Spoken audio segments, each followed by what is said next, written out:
दोस्तों, आज हम बात करेंगे शर्मगाह में नफ्स डालने से पहले तेल और थूक का इस्तेमाल करना क्यों ज़रूरी होता है। दोस्तों, बिस्तरी जब पहली दफ़ा की जाती है तो उस वक्त औरत को बहुत ज़्यादा तकलीफ का सामना करना पड़ता है।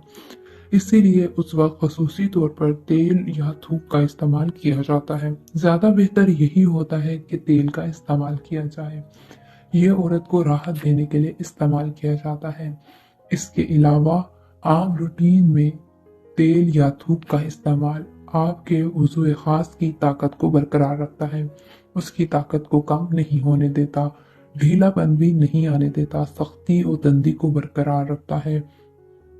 इसीलिए जब भी हम बिस्तरी करें तो इस बात का यकीन करें कि आपने तेल लगा लिया है। तेल लगाए बगैर हम बिस्तरी ना करें। अगर तेल आपको मुयस्सर ना हो यानी ख़त्म हुआ हो तो आप थूक का इस्तेमाल भी कर सकते हैं।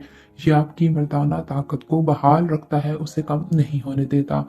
दोस्तों, वो लोग जिनकी मर्दाना ताकत कम है और वो अपनी बीवी को मुकम्मल तौर पर मुतमईन नहीं कर सकते, तो वो हमारे चैनल पर मौजूद नुस्खों से फ़ायदा उठा सकते हैं। साथ ही साथ वो तेल का इस्तेमाल लाजमी करें अपनी नाफ में, और अपने उज़्व ख़ास पर तेल का इस्तेमाल हम बिस्तरी से पहले लाजमी करें।